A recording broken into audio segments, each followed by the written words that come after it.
দিগন্ত বিস্তৃত মাঠের চারিদিকে হলুদের সমারোহ, এ যেন প্রকৃতির এক জীবন্ত ক্যানভাস।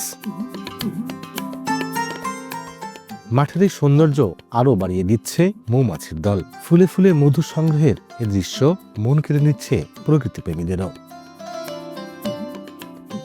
ঝিনাইদহ সদর উপজেলার মিয়াকুণ্ডু গ্রাম সহ জেলার সব উপজেলার মাঠে মাঠে সরিষার সমারোহ। কৃষক বলছেন, গত বছর স্থানীয় বাজারগুলোতে চাহিদা ও দাম ভালো পাওয়ায় কৃষকরা এবার সরিষা চাষে আগ্রহী হয়ে উঠেছেন। এবছর আবহাওয়া অনুকূলে থাকায় ফসলটির ভালো আবাদ হয়েছে। প্রাকৃতিক দুর্যোগ না হলে এবারও ভালো ফলনের আশা তাদের। ধান কাটার পরে জমিটা পড়ে থাকার পরে এখন সরিষা করেছি।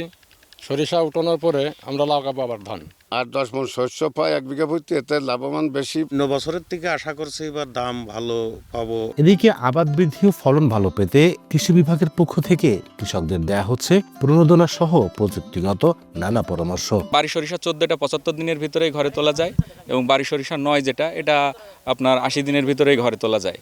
কাজেই কৃষক যদি এই হারভেস্ট সরিষার ঘরে তোলার পরপরই সে বোরো ধানের আবাদ করতে পারে, কোনো সমস্যা হয় না। জেলা কৃষি সম্প্রসারণ অধিদপ্তরের দেওয়া তথ্য মতে এবছর জেলার 6 উপজেলায় 10,606 হেক্টর জমিতে 19,457 মেট্রিক টন সরিষার উৎপাদন লক্ষ্যমাত্রা ধরা হয়েছে।